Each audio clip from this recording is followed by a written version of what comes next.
The remnants of the cherry blossoms fluttered back to earth like nature's confetti, celebrating the arrival of the Quad City Honor Flight veterans.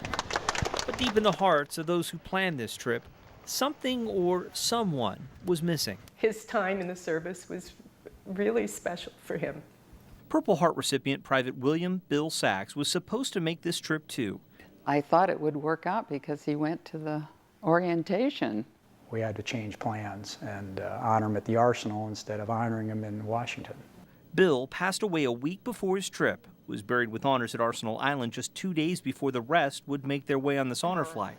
Under a bright glowing sun, a tightly folded flag shielded by clear plastic was about to become a symbolic reminder of why it's important to celebrate this generation while we still can. It served as a flag on the coffin the day before yesterday for William Sachs.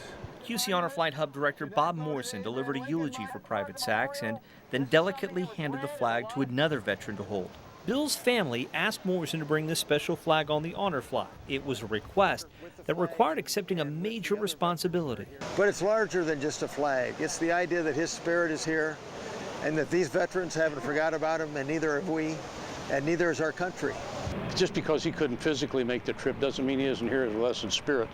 John Pancrazio felt the weight of the responsibility too. On this day, he helped World War II veterans enjoy their trip, but Pancrazio had touched Bill's flag before.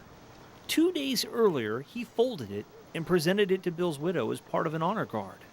He served with honor, he served our country with courage, and he deserves that and more. And I'm just glad I was able to be part of that. The moment for Bill Sachs stayed in the forefront of the minds of both Bob Morrison and John Pancrazio, even as a sea of well-wishers welcomed home the veterans. In the crowd with the rest stood 3 people who wanted so dearly to welcome back their own soldier, but it wasn't meant to be.